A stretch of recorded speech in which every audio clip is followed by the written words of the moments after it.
Hi, my name is Bandari Siddartha. I am from Warangal, Telangana itself. I studied my B.Tech Computer Science Engineering in Bharat University, which is located in Chennai.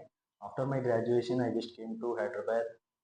I just joined in the Jspiders Institute, which is located in the Punjagutta, on the month of June. I enrolled Java full stack development. I learned all the web technologies and SQL and core Java and advanced Java within the 6 months.